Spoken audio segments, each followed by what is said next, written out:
kembali lagi di channel saya, Faizal FH. Berhubung udah malam ya, jadi selamat malam. Video kali ini saya bakalan melanjutkan tentang materi saya yang kemarin pertemuan terakhir. Saya nggak tahu itu, tiba-tiba perasaan pas edit itu nggak ada masalah. Kebetulan mahasiswa mungkin ada yang nonton videonya tuh sampai beres, ternyata kepotong di akhir, jadi nggak ada suaranya dan sayanya tiba-tiba menghilang gitu kan. Ya nggak ke ini juga sih, nggak kecek juga ya waktu editing, perasaan nggak ada masalah. Yaudah, kita lanjut aja lah. Jadi video kali ini saya meneruskan video yang kemarin tentang pertemuan terakhir, keterkaitan antara prodi manajemen dan sistem informasi. Ya, berhubung saya dari tahun 2014 ngebangun sistem informasi di beberapa perusahaan di Bandung, di Karawang, Bekasi juga ada customer saya. Jadi di sini saya bakalan share ilmu lah tentang sistem informasi yang bakalan digunakan di perusahaan-perusahaan. Ya, sebelum lanjut ke video saya, jangan lupa subscribe channel saya, padamkan tombol merahnya ya. Dan jangan lupa like dan share video saya ke teman-teman kalian biar tambah semangat bikin videonya dan bikin materinya. Karena bagi saya video yang saya buat ini bakalan bermanfaat lah buat teman-teman di saat teman-teman udah masuk ke dunia kerja. Ya, langsung aja. Pembahasan yang pertama, ya barusan ya, pembahasan tentang keterkaitan antara prodi manajemen dan sistem informasi. Di sini ada mata kuliah SIM, ada mata kuliah sistem informasi berbasis komputer, praktika juga banyak lah pokoknya. Dan itu semua ada keterkaitan erat dengan sistem informasi, di antaranya SIM. Tapi saya bakal ngebahas lebih detail itu ntar next video aja. Nanti kalian teman-teman komen aja di bawah mau apa dulu nih yang bakalan saya bahas ya. Di antaranya, jadi kita kan bicara prodi manajemen ya, dan prodi manajemen di Universitas Nurtanio itu ada beberapa konsentrasi. Jadi yang saya tahu MSDM, pemasaran, keuangan, kebandarudaraan dan sebagainya. Saya kurang tahu. Ntar komen lah ya teman-teman yang tahu. Saya agak lupa gitu. Jadi saya bakal ngebahas salah satu dulu aja lah, dan gak secara detail ya. Kita bahas tentang MSDM dulu deh. Jadi MSDM itu bisa disebut sistem informasi kepegawaian lah.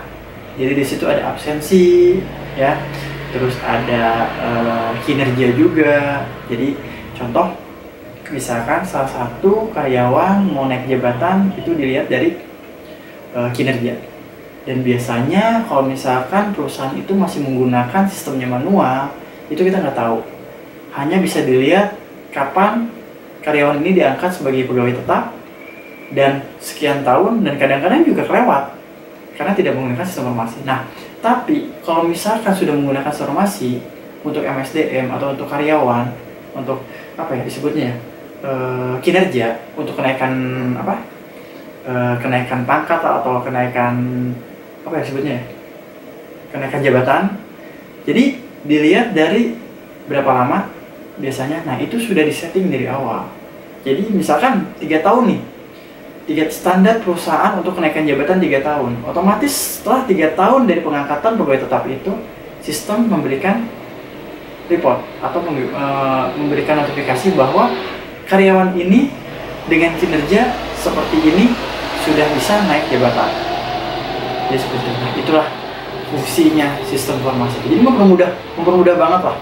Yang tadinya mungkin bakalan, yang tadinya 3 tahun tiba-tiba, aduh 5 tahun nih nggak kecek kan, otomatis ya udah lolos lah. Dan oke lah kalau mungkin karyawannya tidak komplain, kalau misalkan standarnya kan 3 tahun, kok tiba-tiba gini ya, kita kan nggak tahu. Itulah.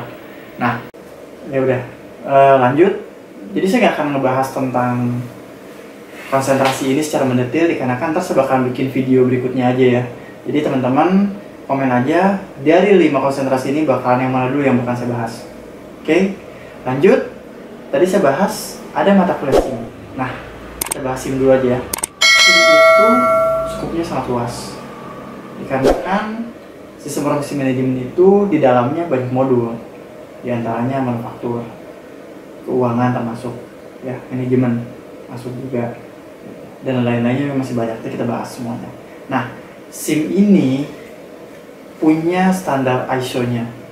Kemarin saya udah ngomong ke teman-teman kan, pelajari tentang ISO 9001-2015. Nah, itu standar mutu tentang sistem informasi manajemen yang digunakan perusahaan. Jadi, perusahaan yang sudah menggunakan sistem informasi manajemen itu harus didaftarkan ISO dan harus melewati pengecekan lah, karena masuk standar mutu. Ya, jadi teman-teman pelajari ISO 9001-2015 itu tentang standar mutu sistem informasi manajemen. Oke, ya udah, kayaknya sih gak terlalu banyak yang saya bahas materi ini, dikarenakan nanti saya bakalan lebih mendetailnya di video berikutnya aja. Makanya teman-teman komen lah, dari 5 konsentrasi ini mana yang bakalan dibahas dulu. Apalagi teman-teman yang semester berapa ya, 5 atau 6 ya, enggak, semester 5 kalau nggak salah, menurut saya kurang tahu lah, ntar minta koreksi aja ya. Jadi sebelum masuk ke konsentrasi, jadi kalian bisa menentukan saya cocoknya di mana gitu. Karena sekarang ini banyak dibutuhkan tuh apa? Contoh yang menurut saya ya, MSDM itu dibutuhkan juga gitu. Makanya kayak logistik, pergudangan juga sebenarnya itu dibutuhkan juga. Makanya saya kalau ngebahas sistem informasi berbasis sistem komputer itu, saya lebih ngebahasnya ke prakteknya dan tampilan sistem informasi itu seperti apa gitu.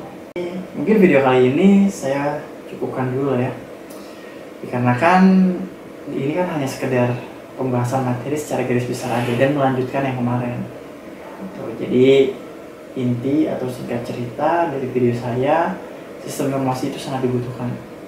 Di antaranya ya seperti yang barusan, dan keunggulannya atau mungkin kepentingannya, sistem informasi itu bakalan mempermudah dan mempermudah pengecekan juga dari segi administrasi sebuah perusahaan. Ya, makanya terkadang orang berpikir sistem informasi itu mahal. Emang mahal, dipakainya mudah, tapi pas ngebangunnya itu berat banget. Oke lah, sementara video saya dicukupkan dulu. Jangan lupa subscribe ya channel saya, like dan share juga. Soalnya mungkin untuk kedepannya saya bakalan banyak memberikan materi, dikarenakan pas lah momennya di saat libur semesteran gini. Kalau misalkan dapat ilmu kan, kenapa tidak? Apalagi bermanfaat banget untuk di dunia pekerjaan, kerja kalian. Oke, sementara gitu dulu aja, saya cukupkan. Tunggu video saya berikutnya dan jangan lupa stay tune terus ya, dikarenakan mungkin saya bakalan sering upload untuk pembahasan materi ini. Dan jangan lupa komentar juga, komen lah, isi komennya untuk pembahasan yang barusan saya bahas gitu. Dan jangan lupa juga komentar ya. Jadi saya pengen tahu teman-teman pengen apa dulu sih yang saya bahas tentang konsentrasi yang ada di manajemen. Udah, sementara gitu dulu aja, saya cukupkan videonya dan sampai ketemu di video berikutnya. Oke? Assalamualaikum warahmatullahi wabarakatuh.